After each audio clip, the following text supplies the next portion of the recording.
Имаме ли звук? А ние този бус показвали ли сме го до сега? Добре. Днес ще ви покажем една етапност на буса. Той е още почти на финала. Има някои неща за довършване. Като ще почнем тук от багажника, после се прехвърлим малко оттатъка отпред да покажем. Сега, от тази страна, ако почнем резервоар за надкалника, мисля, че той е 96 литров. Така доста оптимално се използва пространството над самия калник. Максимално прибран е резервуара. Този модел имат за източване от долна страна. Там отвън сме монтирали един кран, който е за пълно източване на резервуара. Съответно пак сме го оборудвали с... От тук става пълненето. Това е на FI40. Коляно това го има и като права част. Тези са на FI20 тук присъединителния размер. Това е за да може да излиза въздуха от тук, като се пълни водата. От тук сме изкарали водната помпа, която пък сме монтирали ето тук на стената. Това е такава софт старт има тази помпа. Значи, характерното е при тях, че те се регулират плавно спиране, плавно тръгване, няма удар при включването на самата помпа. Съответно един разширителен съд. А и там сме изкарали един такъв дистрибутор, от който ще разклоним маркучите за чешмите, като тук сме вързали банята, бойлера на другата и на последната ще отиде мивката на кухнята, която още не е монтирана. Така, тук в управлението сме изкарали кабелите за... Тук ще се монтира един датчик за ниво, който ще следи нивото в самия резервуар, което ще трябва да го следим от тук. По водата до тук сме стигнали. Сега тук няма да слагаме трюма. Поръчката е такава нафтова печка, която ще е комбинирана с въздушен бойлер. Това какво ще рече, че може да се ползва печката, като в летен режим печката, горещия въздух преминава през бойлера, с една трипътна клапа се изхвърля навънка, а в зимния режим то същия въздух пак преминава през бойлера и вече остава вътре в купето. Този вариант, финансово изражение, излиза възможно най-евтиния вариант, който може да се направи, така че хем печка, хем бойлер. Другото е вече с трюмата, но там цените стават доста по-сериозни. От тази част. Това е част към банята. Мишлено сме го ползвали това ППР тук, защото батерията е такава батерия като за вкъщи. Тук присъединителният размер е доста по-голям от другите батерии, което налага да ползваме този тип. И тук вече сме два на крайника, от тук ще излезем съответно с единия маркуч и с другия маркуч. Така, тази стена сме организирали цялото електро. Гледахме да е максимално нагоре, защото от тази страна ще имаме печка с бойлер, а от тази страна има един вграден климатик ще има. Като за този граден климатик той се слага долу на пода и от него излизат едни въздуховоди, които ще се качат. Ето тук ще има една кутия направена.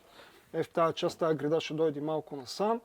И от тук ще излезнат три тръби на FI65, като едната ще мине през банята и ще отиде над седящата група, другата ще гледа насам, ще бъде обърната и третата тръба ще гледа в тая посока, за да може да се разпредели равномерно потока на въздух вътре в целия обем на кемпера. Защо сега тока е тук от тази страна? Защото, не знам, така сме решили. Принципно няма... Гледаме да разпределяме товара колкото може да е равномерно от двете страни. Това е основното и водещето. Сега като сложим тези килограми тук, защото той климатик хиждане ще е поне 38 кг. Тук имаме 100 кг.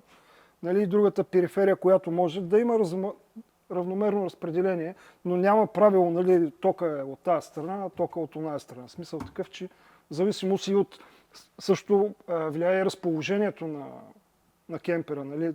Управлението на CB, тук вече сме минали на една идея по-скъп вариант на CB-то, там после ще го видим на таблото, изглежда малко по-добре вече от стандартното PC100.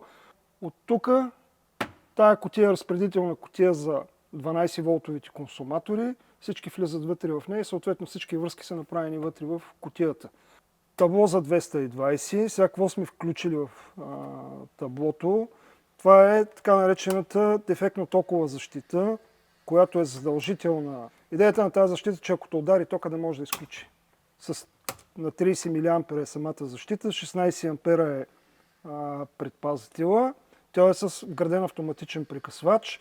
Значи от тук излизаме и влизаме в така наречения Priority Switch. Това е, понеже тук ще има инвертор, той още не е монтиран, защото първо искахме да мини ВК-то и след това ще видим къде ще остане място за инвертора, или ще е на тази стена или тук на този шкаф отзад. Това е идеята на Priority Switch. Значи, когато имате външно напрежение и нямате Priority Switch, може да засрещнете двете напрежения, ако пуснете напрежението на инвертора, ако е включен. В момента, в който се засрещнат двете напрежения, външното и това на инвертора, обикновено инвертора гори. Това устройство предпазва, нали, от цялата работа, не позволява това нещо да се случи. А ако сте с включен инвертор и подадете външно напрежение, това устройство веднага прехвърля на външното напрежение. По този начин подсигуряваме една доста голяма сигурност. Като тук са вързани всички консуматори, които са на 220 волта, хладилникът тук че е компресорен на 12 волта. Сега, ако не знаете, тези управления на CBE не идват с зареждачка от 12 на 220 волта. В случая ние тук сме ползвали ето тази зареждачка, която е така високо качество като марка. Така, оттам продължаваме. Това е така наречения бустер, като тук сме се спряли на 25 ампера изходящ ток. Какво прави това нещо като устройство? Това е като запалиш предния акумулатор, понеже тази кола е чисто нова и Евро 6. Те са с интелигентни алтернатори и като цяло много трудно става зареждането на задния акумулатор. Това устройство на практика почва директно да зарежда, като казва на алтернатора, че има по-голям товар, отколкото... В смисъл лъжи самия алтернатор, че има товар по-голям и така този алтернатор започва да зарежда. Съответно EPVR контролер, който е MPP тракер, нали, 30 амперов е той. Горе има монтирани два панела за по 180 вата и тук сме използвали такива дистрибуторни клеми, където сме замостили минуса на единия с минуса на другия и съответно имаме една за захранваща плюсова клейма, която е горната. За организацията на всички кабели сме ползвали така наречените прорязани канали. Това са канали, които могат да се чупат, нали, на определени места или кабелите да излизат директно от тях. Много лесни са за работа. В случая тук слагаме по-големи размери, за да ни е още по-лесно, нали, за работа. Тук най-вероятно ще се появи и акумулатора, който ще е 100 ампер-часа, ще го сложим тук и климатика до него и общо взето това е с багажник. Конструкция е пак на IKEA, спалнята пак сме обърнани с Fields, 6 мм шперплат с HPL покритие на стените и плоскостите са пак шперплат отгоре с покритие на пак с HPL. Ми е хубаво, по багажника толкова се преместим отпреди. Тук докъде сме я докарали, кухнята почти завършена, плотовете ги купихме ония ден. Значи тук ще има един плот, който е отваряем, нали, ще стане някъде до тук. Седящата група е завършена, подиум сме направили тук, за да изравним нивото. И тук ще се появи една маса, която ще има екстеншън, която ще хваща, ще се отваря от долна страна и ще хваща тази седалка, нали, за да могат да седнат 4 човека.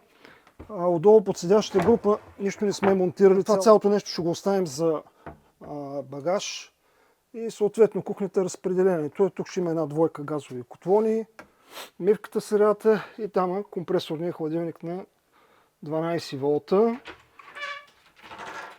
Банята е почти завършена, нали, като имаме таван да правим, капандурата да обърнем горе-долу. Това ще е.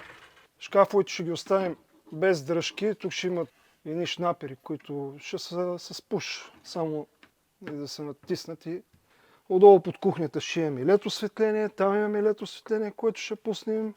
Прозорците пак са на карбес. Штора и комарника. Тук сме избрали, клиентът е избрал черни рамки. Това може да е в черно, може да е в чисто бяло. Е въпрос вече на предпочитание. Max Fan вентилатор един и отзад има една капандура 40 на 40 и лунички като осветление. Нали, двете седалки ще се въртат, пода е винил, Общо взето това е като спецификация на материалите. Давай покрива да видим. Какво имаме горе на покрива? Като цяло сме, горе-долу всичко сме употребили като пространство. Значи това е задната капандура. Двата панела по 180 вата. Те са на Виктрон панелите, много качествено е това. Като цяло, една малка капандура с размер 28 на 28 над банята и отпред е Макс фана, като тук кабелите от панелите сме ги организирали в един кабелен канал и съответно там е входящата кутия на захранващите кабели. Панели сме ги фанали посредством този тип профили, като са изцяло налепени и така. Това е по покрив, повече място няма.